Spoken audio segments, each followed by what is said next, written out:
Hi, everybody, and welcome to today's Healthy Relationships Initiative Relationships Booster.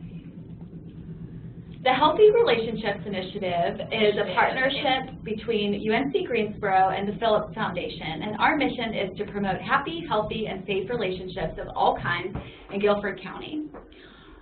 A few little housekeeping details before we get started. So first of all, in the chat room, we encourage you to remain anonymous by picking a username.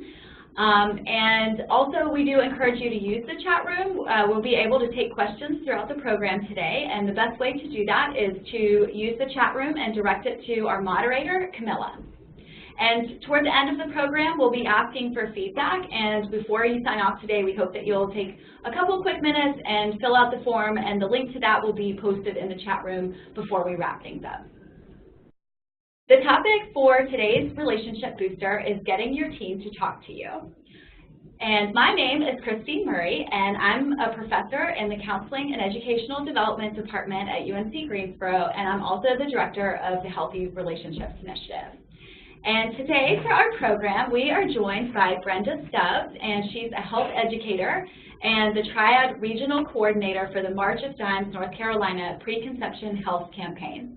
Thanks so much, Brenda, for being here today. Thank you for having me. Yeah, I'm looking forward to talking with you and learning from you on this topic. So before we jump into the topic, could you share a little bit about your background and why you were interested in being part of today's program? Sure. Well, I've been working in health and human services for over 23 years now, and specifically in maternal and child health for about 17 years. And one of the things I do in my current role is I work with youth, sometimes I go into the schools, middle and high schools, to teach like life planning lessons to them. I also go into youth organizations and do the same thing, and that allows me to kind of see and hear firsthand what our teens are worried about, what they're concerned about, what stresses them out, because these lessons involve a lot of group discussion. And then also just being the parent of a teenager, I also see firsthand what my son and a lot of his peers struggle with on a day-to-day basis. So it's just become one of my passions and missions to help teens get on a path to health, good health, physically and mentally, and socially as well. So this is just one of my favorite things to do. Great, yeah, well, and it sounds like with all your work and all the conversations and interactions you have with teens, you probably have a lot more inside information than the average parent of teens, but it's great that you're also able to combine your personal experience too, because you're also currently parenting a teenager. So, so I can't wait to learn from you today. And I can't tell you personally, I have two sons, and they're 12 and 9, and the closer my children have gotten to being teenagers, I have definitely heard a lot of people just say, oh, well, good luck, or wait till they're teenagers and they'll stop talking with you. So just to kind of get us started, is that true? Do teenagers just totally stop talking to their parents? That certainly doesn't have to be true. A lot of it depends on the foundation you lay in the earlier years leading up to the teen years. But parents need to know that we still have the most influence over our children, even in the teen years. And but it is a time when teens are really wanting to exert their independence. And we know that parental involvement in school and in helping our kids with homework drops off a good deal when they hit middle school, and then even more so when they hit high school. And then, you know, our kids are getting their driver's licenses, and they're wanting to be off on their own with their friends and doing their own thing, and they may in fact act like they don't need us, but they still need us to be involved. And you know, some would argue that they need us to be more involved in their teen years, you know, when they're getting ready to, enter adulthood and be out on their own, it's a time when they really need our guidance more than ever. So it's really important to keep the lines of communication open with your teens. So why do you think then so many people assume, even parents do assume, that their teenagers don't need them or don't want to talk with them? Well, I think they, usually in the high school years especially, they're pretty self-sufficient, and you know, sometimes all you'll get is a grunt or a mm-hmm or a head nod. And you know, I've just kind of learned in talking to my son to, you know, and I learned this with my job as well, but ask open-ended questions. Don't ask those yes/no questions. And a lot of times you'll get a fuller answer. And the other thing, though, that I see is that sometimes when you're ready to talk to your teen or you want to talk to them, they may not be ready to talk at that moment. And so, you know, a lot of times, I know with my son, I'll say, is there anything you want to talk about? Because maybe I'll notice that he's acting a little off, and you know, I'll get that, no, I'm fine. And then inevitably, about an hour later, he'll come down, you know, to where I am and say, I really want to talk about such and such. And so, you know, they may put on this facade that you know, it's uncool to talk to their parents, or like I said, act like they don't need us. But the fact of the matter is, they really do. Mm-hmm. And so it sounds like one of the mistakes that parents might make is trying to push their children to talk with them before they're ready or when it's not good timing for them. So can you think of some other reasons why teens might be uncomfortable talking with their parents, in addition to that it's not the right time for them or they're just not in the right mood for it? Yeah, well, in working with the youth in the schools and the youth organizations, and also in doing focus groups with teens, a lot of what I hear from them is that they don't think that their parents can relate to the things they deal with on a day-to-day basis, or they feel like their parents might be clueless, that, you know, that type of thing.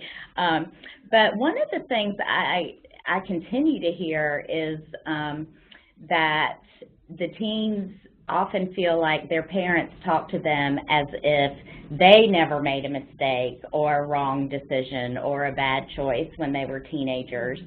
And that sort of puts your teen on the defense, and that can make them shut down and not want to talk because they may feel judged by that. So is it healthy as a parent to share some of your maybe mistakes or some behaviors that you engaged in as a teenager? I think a lot of parents are maybe afraid if they say, well, I did this or I wasn't perfect, that it might communicate to the teenager that it's okay for them to do the things that they did. But it sounds like you're kind of saying it's a good thing for parents to be open about some of the challenges they've had in their own lives. Yeah, definitely to a certain extent it is. I mean, I wouldn't overshare, but with some limits. Yes, exactly. But I mean, you know, sharing with your teen, if when you were a teenager, were you in a situation where maybe you were being bullied or harassed, and how did you deal with that, and how did you cope with how that made you feel? And what did you learn from that situation? Or, you know, even getting too serious too quickly with a boyfriend or girlfriend. Were you in that situation, and how did you handle that? And, you know, coping with the anxiety and depression that a lot of our teens are. If you can talk to them about some of your own experiences, you become more relatable and approachable for them. So it's like I said, it's not necessary to overshare, but you know, I think the most important thing if you're going to share is to make sure you share how you handled it and how you coped with it and what you learned from it. Yeah, that's great. And I think when teenagers do not feel that their parents are relatable or not approachable, then they have to talk about their experiences and their feelings with somebody. So parents might find that their teenagers are going to talk to other people. And so who are some of the other people that teenagers might turn to if their parents are maybe not available or not approachable or relatable, if they don't feel comfortable? Well, first of all, a lot of teens today are, getting their information from their friends or from the internet or social media. And what we have to caution with that is that they may not be getting accurate or factual information, or they may be getting misleading information. And as parents, we need to make sure that our kids are getting factual information either from us or their healthcare provider or another professional. And the other part to that question, though, is don't underestimate the power and the benefit of your child having another adult mentor in their life. We know that kids who have a committed relationship with a stable, trusted, caring adult who genuinely has their best interests at heart, these kids do really well in life. They tend to stay on the path to achieving their goals, and they become more productive and successful. So I tell parents often, yes, ideally you want your child to be talking to you about how they're feeling or what they're experiencing, but don't be offended if their go-to person is not you, because it could be a teacher, a coach, a counselor, a minister. It could even be the school resource officer. And the other good thing about having that adult mentor is that when they're talking to a responsible adult as opposed to just their peers, that adult would typically be more likely to encourage them to open up to their parent and have this dialogue with their parent. And a mentor can be a very good thing. And like I said, the research all shows that teens who do have that usually do better in life. So yeah, so it sounds like the ideal situation would be for a parent to have an open line of communication with their teenager, and then for there also to be one or more additional trusted, credible adult mentors who have a positive influence on their life. And then the worst case scenario is probably when they don't have either an open relationship with the parent or a mentor, and then they're only getting their information online, or they're only getting their information from their peers. So it sounds like it would be a really positive thing to encourage, for parents to encourage the teenagers, not only to have open communication with them, but to build those kind of mentoring relationships as well. Mm-hmm. And one thing I want to say too is also when they do have a mentor in their life,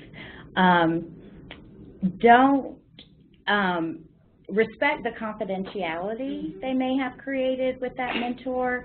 I know that was tough for me at first, but I quickly learned that I needed to respect that my son did have another adult that he went to that he felt safe and comfortable with to share things, and I had to respect that confidentiality that they had between them. Yeah, and let them have some space to have interactions that don't involve you. Right. Yeah.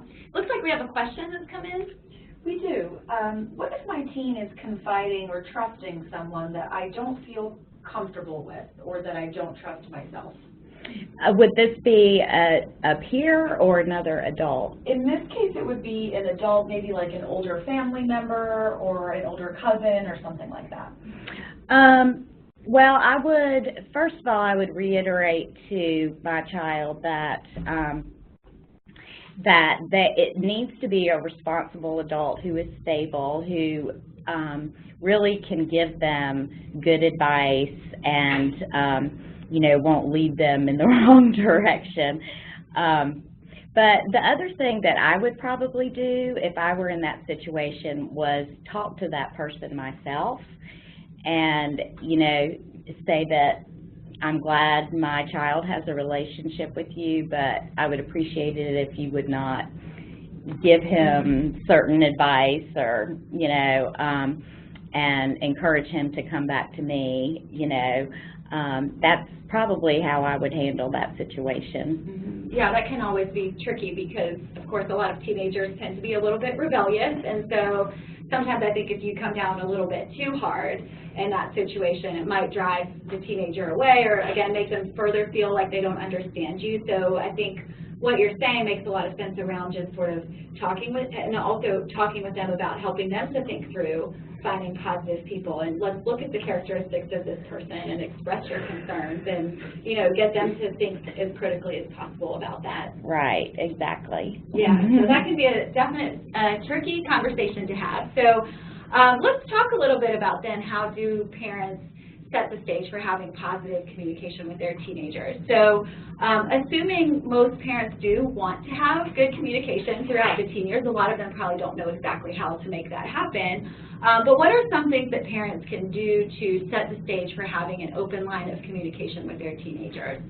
Well, one of the first things is that parents can create a safe physical and emotional environment that encourages your child to be able to identify their emotions and express their emotions and learn to manage their emotions and their feelings. And part of that is listening patiently and not pouring on too much advice or being judgmental, but letting them know, it's real important to let your kids know that you've got their back, that you're their number one fan and you're their safe place to fall, and but then also being open to giving them the opportunity to talk with a professional counselor or therapist if the situation calls for that, or if you kind of feel like what your child might be dealing with is a little outside of your realm of knowing,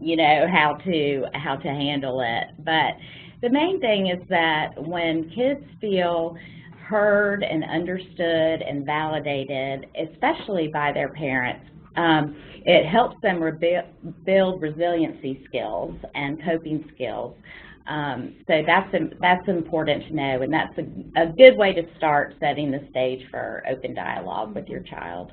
And I think a lot of times, especially with teenagers, if they're not as verbal and not as talkative maybe as they were when they were younger, I think one of the mistakes that parents can make is they're only talking to them or they're only interacting with them when they're upset about something or they're doing something wrong. So I really like how you talked about the importance of just making sure that they're really know that you are their fan and making every effort to give that positive reinforcement. We talk a lot about that with like teenagers and really young children, or I mean with toddlers and really young children, just the importance of positive reinforcement. But it remains true even for teenagers. Exactly. And it might be harder, I think, if you have a difficult relationship with your teenager to find a lot of opportunities to give that, but just sort of general things that you can say, like that you're here for you, they're such a good person, they have a good heart, you're proud of them, even if it's like simple things like I'm proud of you that you pick your shoes up off the floor, and I know a lot of other kids don't do that, just trying to find little things to focus on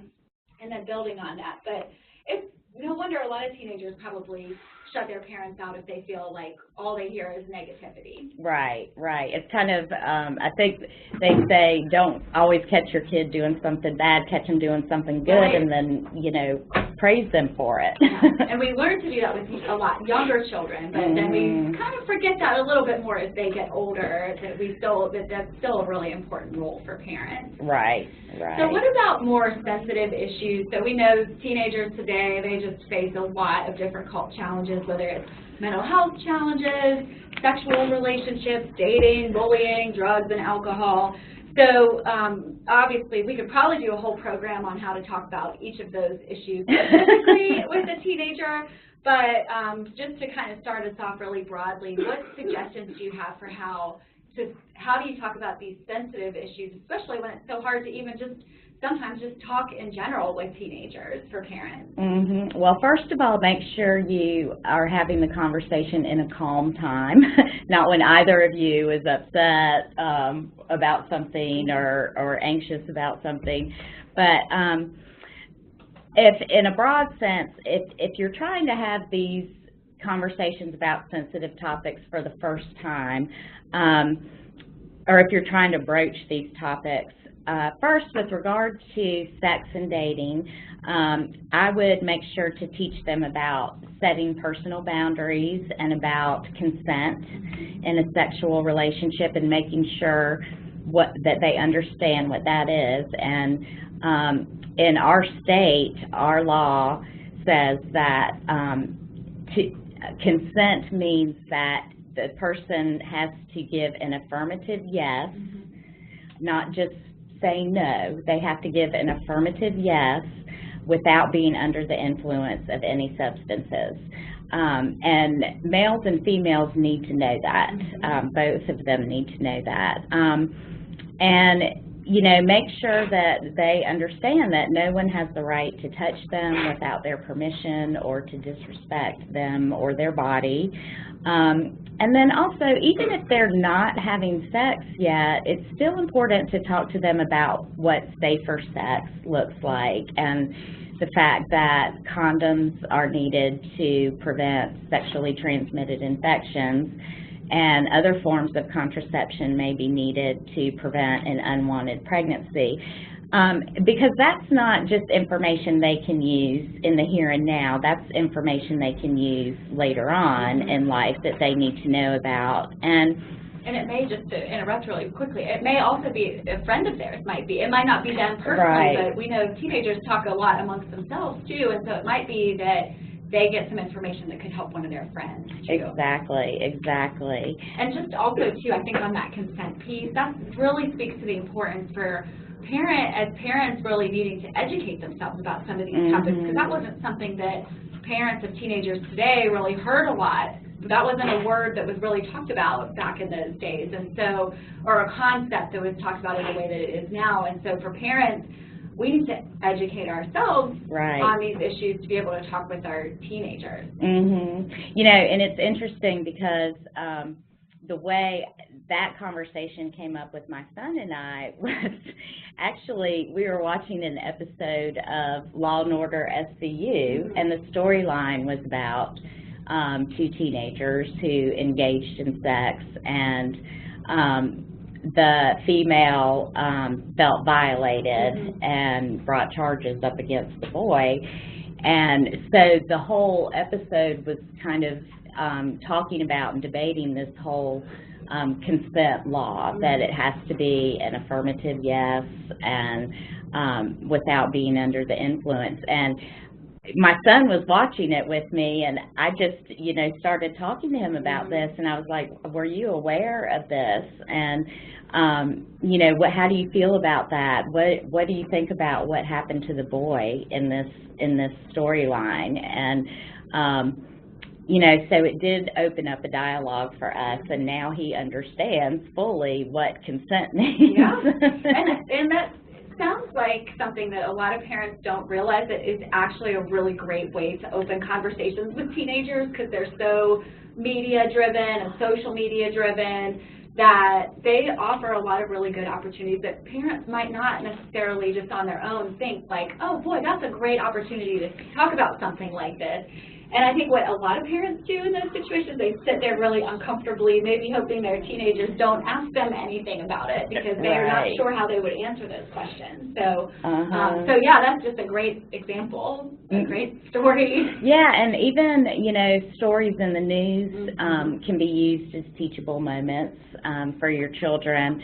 The one thing that I would caution about, though, is that when it comes to overexposure to news stories that have to do with, say, school shootings or terrorist attacks, or even with my son, hearing news stories about fatal car crashes that involve teenagers makes him very, very anxious. But kids with overexposure to that kind of thing, kids can actually get secondary trauma where they start to feel a lot of fear and anxiety, and can even sometimes develop phobias. So while these things in you know, good moderation, Yeah. can be great teachable Right. moments. You just have to be careful about And overexposure. being sensitive to what impact some of those Exactly. situations and topics are having on them. So it looks like we have another question. We do. This one comes from the audience. I'm divorced and my ex and I don't see eye to eye about teens and especially sex. He's more liberal, whereas I tend to be more conservative about the topic. How do I work through this with my teen as the primary caregiver and also the person who holds sole custody? Well, first of all, I would, you know, have that conversation with your child and, you know, let them know what your values and beliefs are, but don't be too judgmental if, say, they by chance have already engaged in that activity, because that may shut them down from talking to you. But yes, tell them what your beliefs and your morals or your values are, and you know, you can explain to them why you know, you think it's important for them to wait till marriage for something like that. And you know, one of the things you can talk about is that, you know, we know with our teens, they often feel physically ready for sex long before they're really emotionally ready for sex, and all that can come with, you know, losing your virginity or having sex for the first time. And so I think that's one thing you can talk about as well, that there is a big difference between being physically ready and emotionally ready. And you know, with my son, you know, talked about, I went to the extent of saying, your first time, whether it's great or it's horrible or traumatic, is something you are going to remember for the rest of your life. So, you know, be sure that you are ready in every way that you need to be ready, that you're with a partner, a committed partner that you trust wholeheartedly, and that you know loves you. So those types of things are a good way to address that, and you can, you know, you can give them all that good information, and hope that your child is listening to you and not to the outsiders. But like I said, we still have the most influence on our children. So, and I think also, just to touch on the other piece of that question, which was around the parents, the co-parenting parents, I guess, I think, yeah, that is a really complicated issue in terms of dealing with co-parenting, especially if parents aren't on the same page. We did address that in a previous relationship booster, which is a website. You can find that through our e-learning center on teamwork in parenting and how to kind of manage difficult dynamics with co-parenting relationships or different people who are involved in co-parenting. But what I would say too, to kind of really just build that into what you said, is talk about those differences with your teenager, and you know, sort of talk with them about the different opinions and the different ways and the different belief systems, and you know, help them understand, like you said, why you believe the way that you believe and how you came to believe that, and that they have exposure to different opinions with their other parent. But as much as possible to help them to kind of try to think through that. And then, like you had said earlier in relation to the mentor, that if possible, if there's at least enough of a relationship with the co-parent or the other parent, to try to address it directly with them and see if you can at least get on the same page about how you're going to be handling it. But again, that does get into a lot of other issues around sort of the co-parenting and the divorced parents issues that we do have other resources available through the Healthy Relationships Initiative. Right, good. And you know, another thing that, and this is something I do when as part of the lesson when I go into schools, but I think it could be valuable for parents too. One of the things I do with the kids is I have them first write out their goals for their education, their career, what do they want out of marriage and family, you know, do they want to travel, things like that, do they want to own a home, own a car, and you know, and then after they list out all their goals, and they do it on a timeline, so you know, they kind of have in their mind by when they want to achieve some of these things. And then I kind of back up and talk about, you know, so what is something, are you making the choices now that will keep you on track to achieving those goals? Because, you know, unintended pregnancy or pregnancy when you're not ready for it can kind of put a kink sometimes in some of those plans, or at least delay them. Right. You know, so that's another way that you can go about it as a parent, is have them do some goal setting.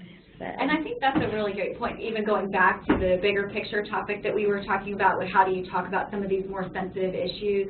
And I think that a great way to think about it is putting it into the long-term scope too. So it's not just the immediate, like the rule, like don't do this, don't do that, but to help them see how what you're trying to teach them about these issues really connects to the bigger picture of their lives. And so just helping them to take that big picture, because it might be hard for them to see how, oh, a choice that I'm making when I'm 15, 16, it's no big deal, it's just for today. But as parents, you can help them to kind of see that bigger picture and that bigger meaning. Right, exactly, exactly. Did you want to address any of the other specific sensitive topics, or did that touch on most of what we were? Well, again, with regard, and again, this is if you're just trying to broach the subject for the first time and open that dialogue, but with regard to alcohol or drugs or even mental health issues,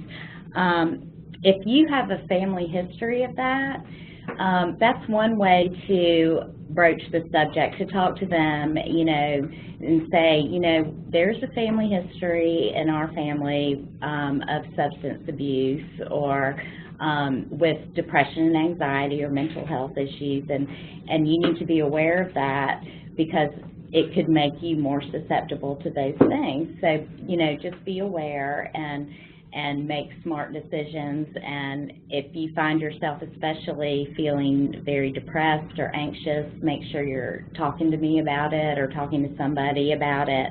And, you know, one thing about the mental health issues, the depression and anxiety, those rates are hitting staggering levels among our teens. And, you know, we know that now 1 in 4 teens between the age of 12 and 17 is experiencing a mental health issue like depression or anxiety. And we also know that the suicide rate among that age group has gone up 70% just in the last 10 years. And so I know that, you know, that is definitely a sensitive topic to talk to about your child, to talk to with your child, depression and anxiety and even suicide. But one thing that I want to really reiterate is that talking to your child about suicide is not going to put that idea in their head if they weren't thinking about it in the first place. But that conversation does need to be had, because we know from surveys that having suicidal thoughts is the #1 thing that kids are lying to their parents about or keeping from their parents. Mm-hmm. And that's pretty significant when you also know that the next thing that kids say that they're keeping from their parents or lying to their parents about is sex, mm-hmm. and that's 19%. So it's a distant second. Mm-hmm. And then 16% report lying to their parents about drugs or alcohol. So, and further, in these teen surveys by the CDC and by the Pew Research Institute, 70% of teens also say that depression and anxiety is a major problem among them and their peers. So this is something we really have to be paying attention to.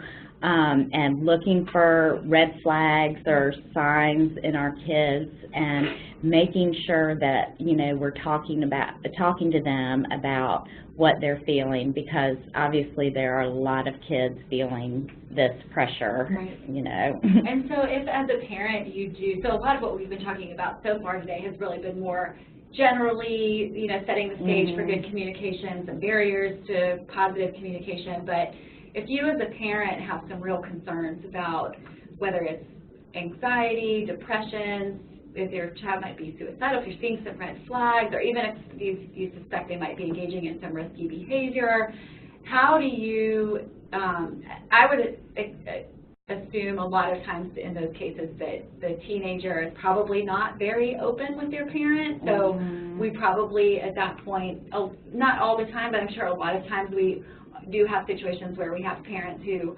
really don't have a lot of good rapport maybe with their parents, or there's not a real ongoing dialogue. So how as a parent can you open that dialogue? It sounds like you're saying that we should just, as a parent, just come right out and say, I want you to know that I'm concerned about, you know, A, B, or C. You've also said about not having those conversations in the heat of the moment. It's not something you want to raise when there's a lot of conflict, but so setting the stage for a really positive conversation, addressing it directly. What other suggestions do you have for how parents can address very sensitive issues like that? Well, one thing, first of all, is that parents need to be cognizant of recognizing the signs. Depression and anxiety can actually come as a result of these other sensitive issues that we're talking about, like being in an unhealthy relationship, or being bullied, or you know, drugs and alcohol and depression and anxiety are very closely tied, because we know kids as young as adolescents are turning to those things to self-soothe and help cope with the depression and anxiety that they might feel. But if you as a parent, if you're seeing you know, major changes in your kids, if they are starting to isolate and withdraw from family and friends, if their grades are dropping, if there's a significant change in their sleep or eating habits, if they seem just to have a flat affect and just seem hopeless, or on the flip side of that, if they're having a lot of mood swings or emotional outbursts, those can be red flags that something is going on with your child. And the way you should always approach it from a place of concern and not accusation.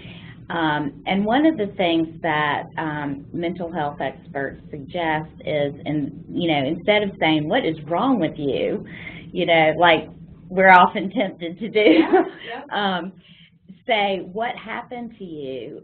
And in the sense that what happened to you today or last week or in the past year that has made you feel so sad or so anxious or so angry, whatever, you know, the case may be, and how can I help you talk through that and work through that?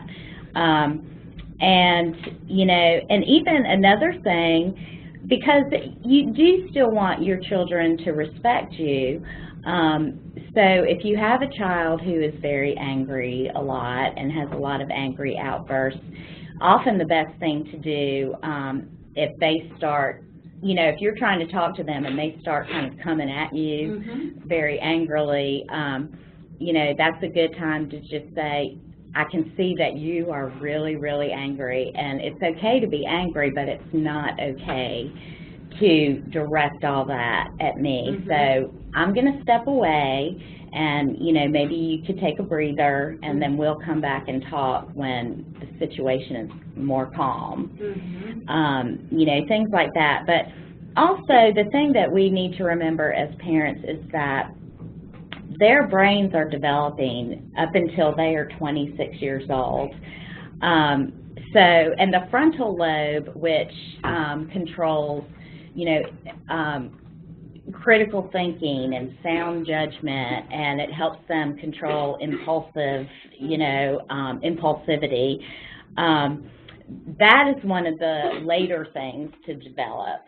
And so a lot of times kids really don't have the full capacity yet to think critically and have sound judgment and, control their own impulses. And especially when they're anxious, they operate more in their amygdala, and the amygdala is responsible for, controls emotions and fear and memory. And so, one of the things I tell parents a lot is that when their child is anxious and they're operating in the emotional part of their brain, sometimes the signals aren't getting through to their frontal lobe and their critical thinking part of the brain. And one thing that really helps with that is distraction. So we know that, especially with boys, it is very hard to make eye contact. It's hard for them to make eye contact when they're talking about, tricky subjects or sensitive issues. And so it just makes them feel very uncomfortable. And so it is really good when you're talking to kids to allow them to have something like a fidget spinner or a stress ball or a Rubik's Cube. Things like that they can fidget with, because what that does is it distracts them just enough that they're getting out of their emotional brain and into their thinking brain, that they can be more open to and receptive to the dialogue. And it's interesting because if you go into just about any therapist's office who works with kids, you will see tons of things like that people can pick up and fidget with. And I know I used to be one of those parents who, when I was talking, to my son, I'd be like, "You look at me when I'm talking to you." Look me in the eye, and then I learned this through a professional training that, sometimes, of course, you can tell your kids, turn off the phone, turn off the TV or the video game. I mean, that's different from having just something to fidget with in their hands.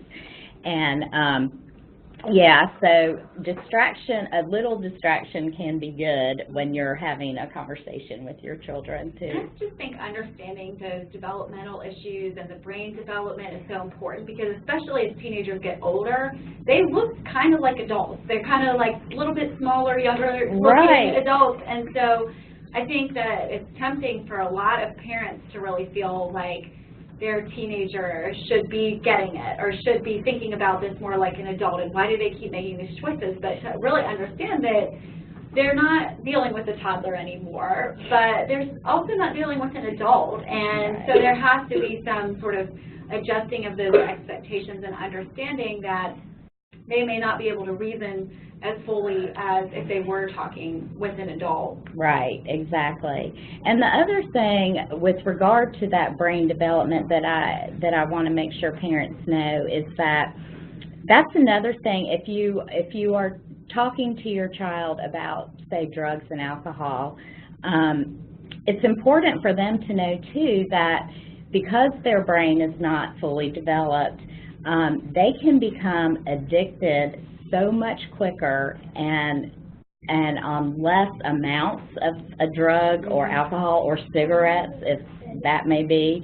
They can become addicted so much faster than an adult because their brain is not fully developed. And also related to that, they can do a lot more damage to the normal development of their brain in using those substances as a teenager or as an adolescent. So, when you're talking to your children about those things, reiterate the health risks, and even though it is difficult for kids to think long term or, 5 years, 10 years, 15 years down the road, still give them that information that to tell them that the choices they make, the health choices and the health behaviors that they engage in today is really going to impact their health mentally and physically down the road, you know, 10, 15, 20 years from now. So, you know, just advising them of those things is really helpful too. Yeah.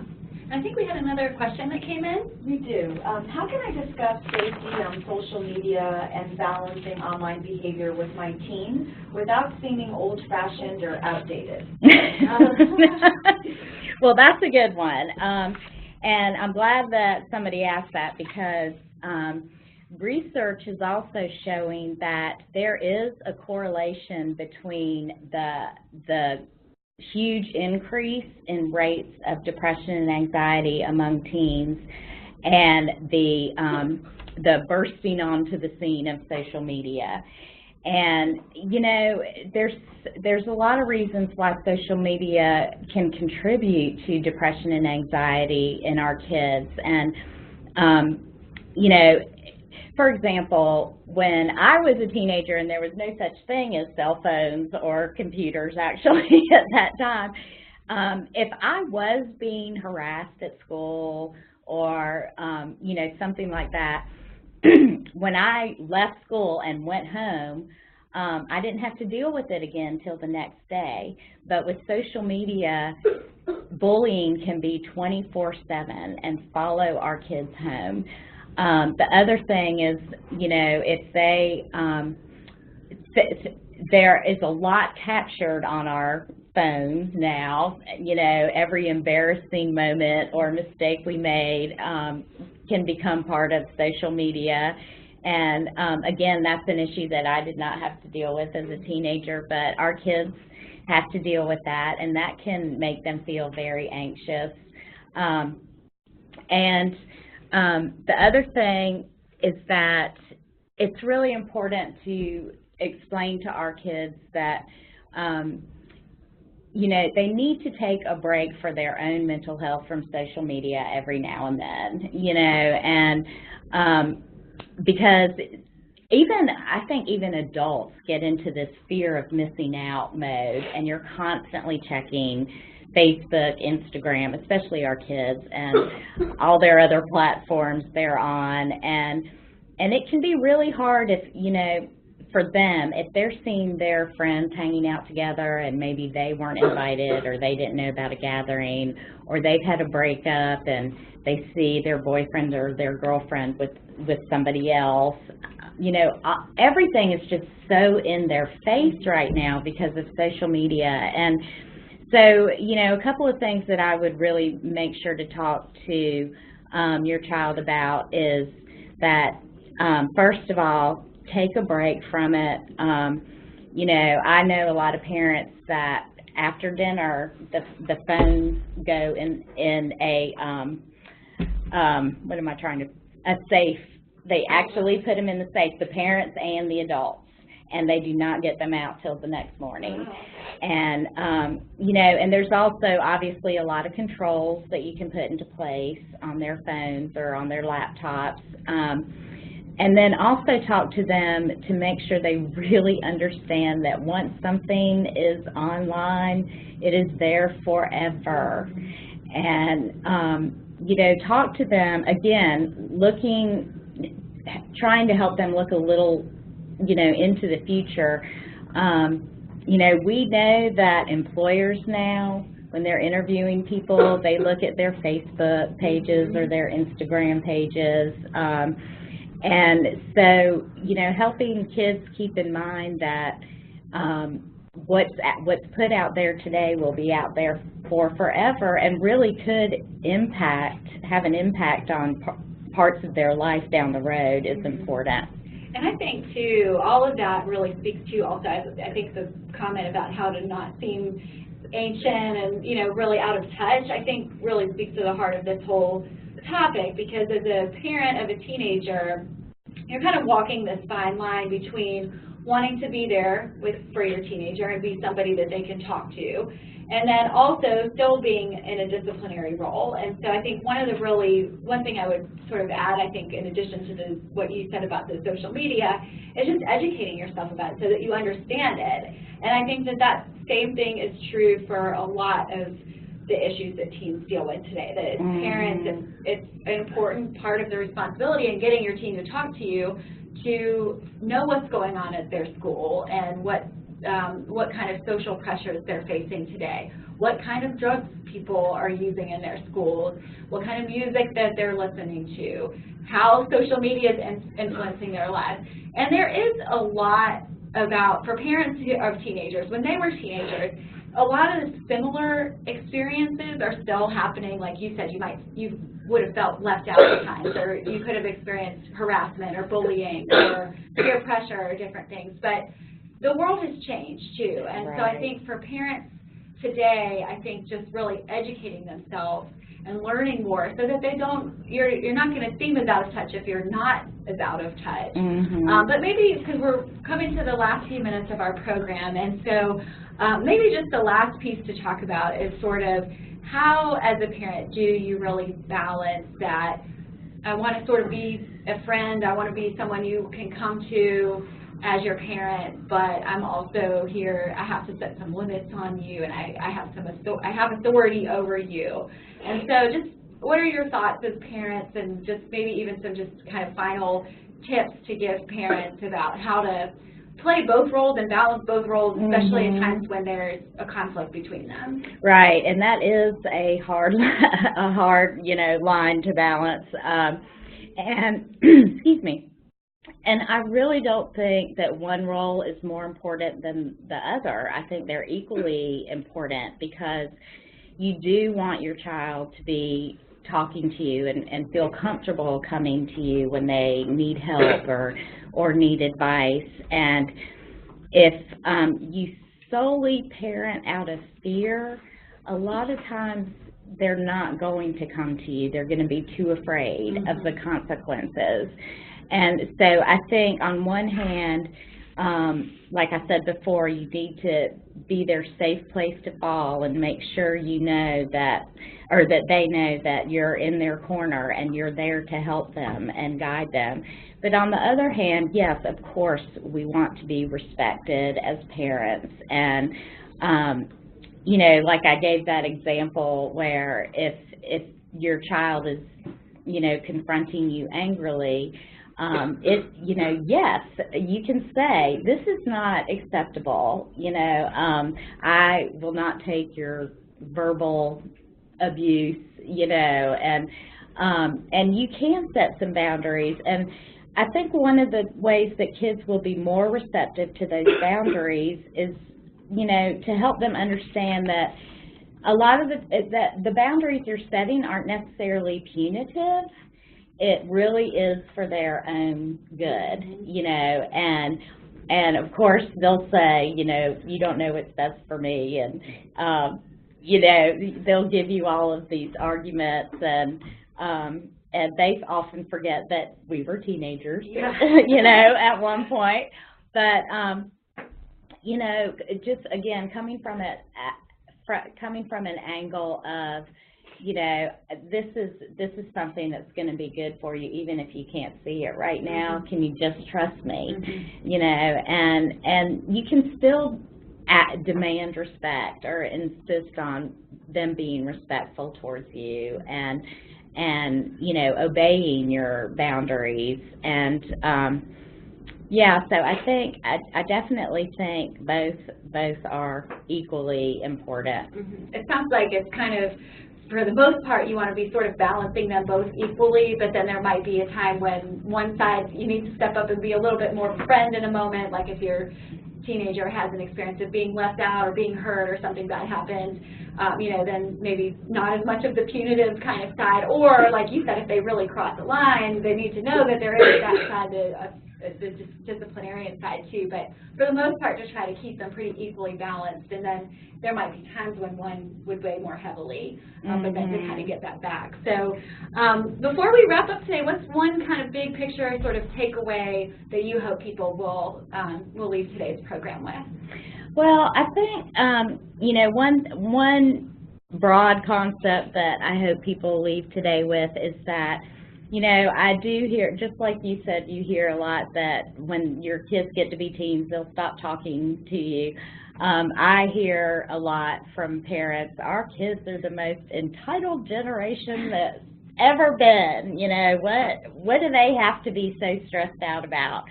And, you know, yes, it is true that our kids do enjoy some conveniences and things that we did not have when we were their age, but that does not negate the fact that our kids are also dealing with major stressors in their lives that we did not have to deal with. And we really got to be paying attention to our kids, and like you said, educating ourselves around what is going on in their lives, in their school, you know, in their sports team, whatever it may be, and, you know, recognizing, don't be too quick to dismiss, you know, mood swings or angry outbursts as typical teenage behavior, you know, or hormones. A lot of times you really need to delve a little bit further because it could be a warning sign that something is going on that needs your attention and that you need to address with your child. So really setting that stage for ongoing communication and then being prepared when there's maybe a red flag raised to really step in and have those more difficult conversations when they're needed. Yeah, and you know, another thing too is that a lot of parents become fearful of the talk. Right. And what I tell parents a lot is that there doesn't have to be just one talk, you know, one big talk. It can be little talks as the opportunities present themselves or as those teachable moments present themselves. So, you know, don't get all stressed out or caught up in, oh, I've got to have this one big talk that covers everything that could possibly happen. You say exactly the right words at exactly the right moment and everything. Well, I just want to thank you for all that you've shared. I think that I've learned a lot from you, and I'm sure that those of you who've been part of this program have too. So I'll also add that through the Healthy Relationships Initiative, we know that parenting teenagers there's not as many resources, I think, compared to parenting at other ages. So we have worked to develop some resources through the Healthy Relationships Initiative, and if anybody's interested in looking at those, I would encourage you to go to our website at guilfordhri.org, click on How Can HRI Help You Today, and then you'll see the category for teenagers and go there, and that would be the easiest way to access all of those resources. So before you sign off today, I hope that you will take a moment to fill out our feedback form, and Camilla posted the link for that in the chat room. So please take a moment to do that before you sign off. But we certainly hope that what we talked about today helps you to have healthier relationships in your own lives. And the next Relationship Booster will be on Friday, May 3rd at noon, and the topic will be self-care for busy parents. And you can click the link there or go visit that website if you'd like to register for that one. So thank you again, Brenda, for being here. And thanks to all of you for being here, and we'll see you next time.